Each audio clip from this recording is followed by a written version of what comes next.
for this project, I'm going to be using a Sharpie to show you guys how to draw this, but you should be using a pencil in case you want to erase. So we're going to make a smiley line. It's about the size of my hand. You all can make it about the size of your hand. There's really no restrictions on this. This is going to be the bottom of our pine cone. I want this to line up with this bottom right corner because we're going to set our pine cone going diagonally from this bottom right corner to the top left, and then we're going to fill in some branches around that. Okay, so with pine cones, they actually have lots of different little pieces. So we're going to create these.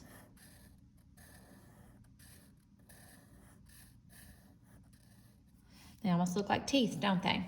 But these are their little pine cone teeth. So in between, we're going to do like where this bridges over top of these two. So that's what we're going to do all the way across, making sure to keep them individual. You don't want to start just making part of that line. You want to make the whole little tooth, okay? And then we're going to do the same thing going back. Now, these are organic, meaning, oh, see, I started doing it.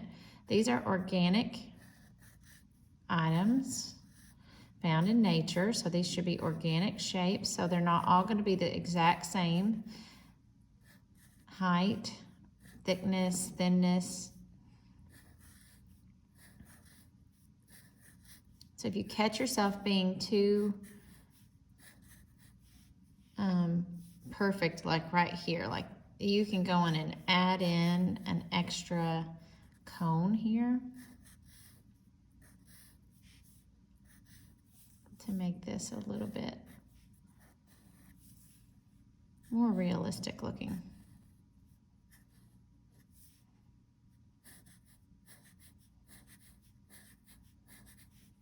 We're going to keep going up and up and up and connecting these pieces until we get our cone shape.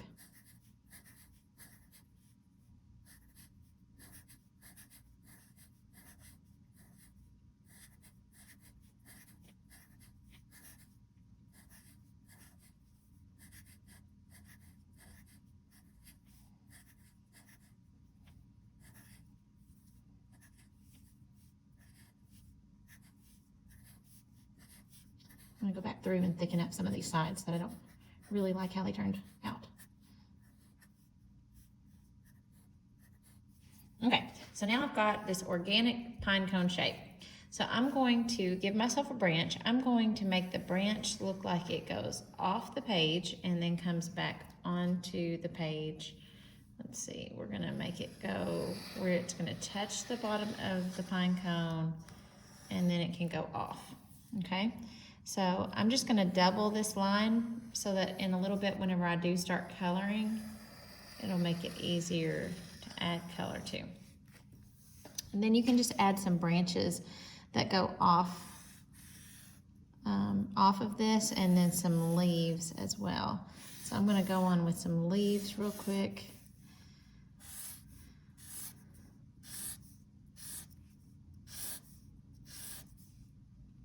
My other example is going to show you guys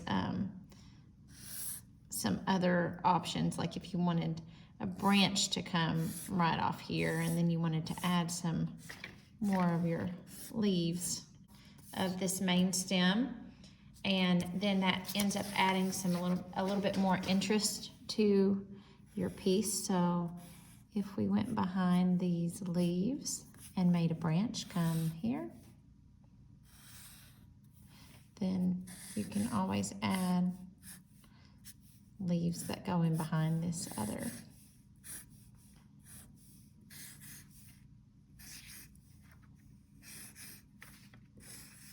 piece. Now, since you were working with pencil whenever I did Sharpie so that you could erase and make that look like what you want, you're going to go on and start adding the black Sharpie or black marker on top of your pencil lines. And you're also going to add just a little swoop here.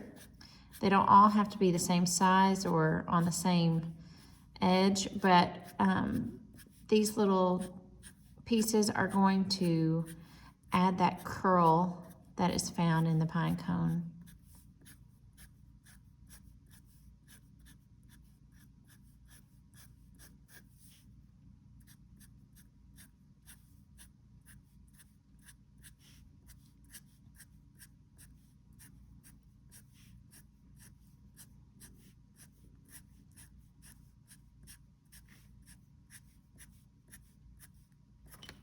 Okay, now after you have all that traced, you're gonna get out your colored pencils. And I'm gonna start with my black, my brown, and my light brown.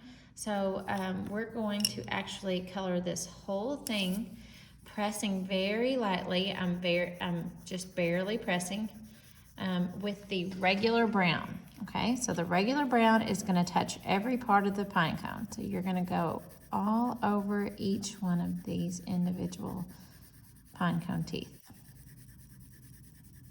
Okay, so the magic of television, I actually have this done on this one that I was already working on, okay? Pretty much finished. So I'm gonna just go back over some of these white areas that I didn't touch, lightly getting this brown colored in.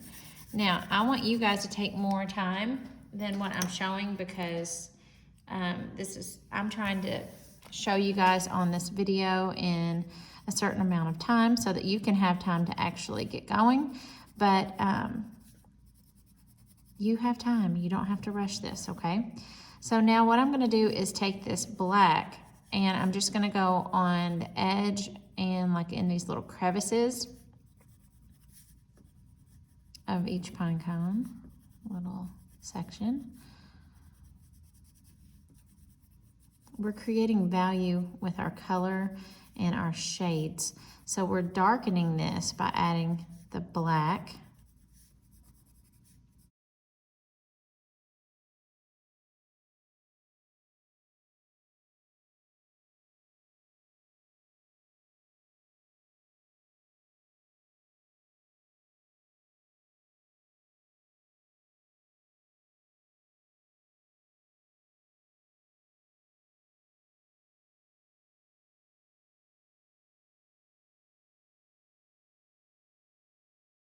So there we have some of the shading, and you can go back in if you see that you got very similar markings. I don't really want them all to be the exact same, you know, boring line. So I'm just kind of scribbling up some shades. Remember that scribbling is a way to create value. Then I'm going to use my light brown and I'm just going to come up near this top section where we made that little line. Just making some uneven highlights on these.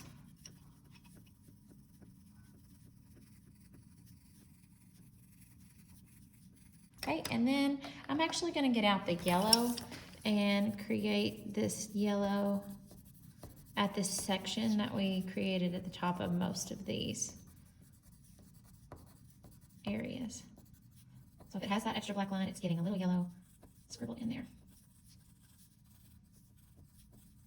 Okay, and then if you want to go back in and add any more darkness, or you can, especially if you just kept that originally, you kept that pretty light.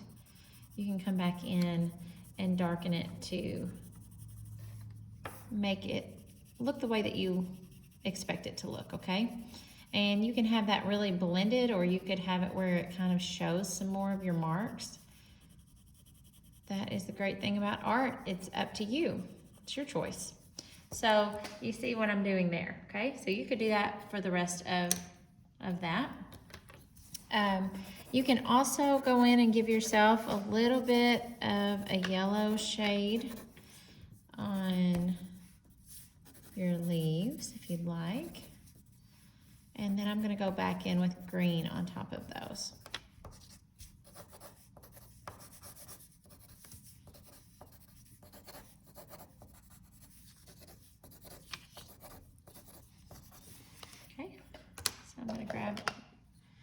a couple shades of green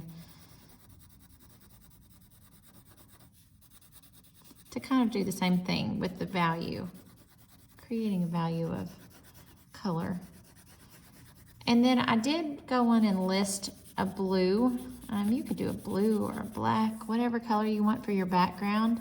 But I feel like filling the page with color after this is gonna really create a really nice still life of this pine cone. And it would be better than having just a plain white background. So I really think this is a great drawing activity.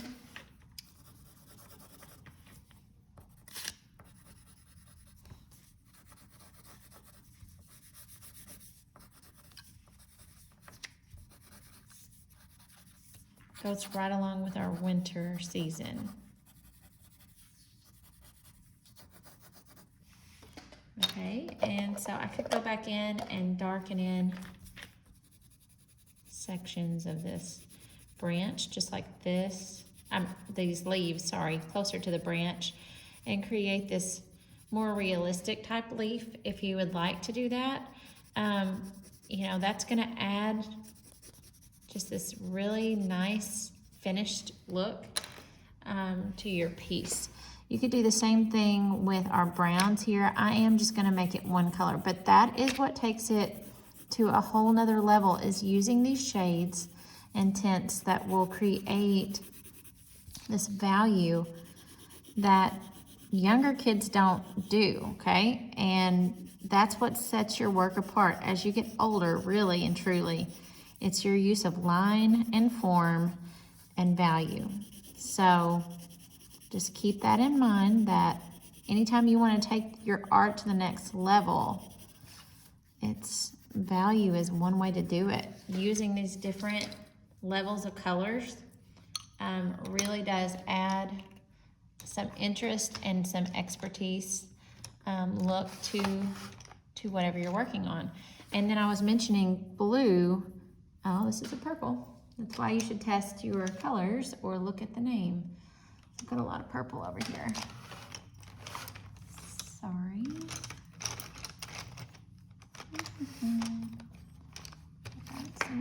There we go. Here's a blue.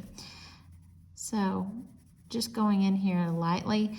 Also, I like to use light pressure, barely push down, because if I'm pressing hard and I'm getting this beautiful deep color right now, but then my hand gets tired and I start making lighter marks later, then I either am not gonna wanna finish this piece or I'm gonna mess it up. So I think lighter the better until you get it all covered, and then you can decide what you'd like to do with it, okay? So you're just gonna go around each section and fill in your background lightly.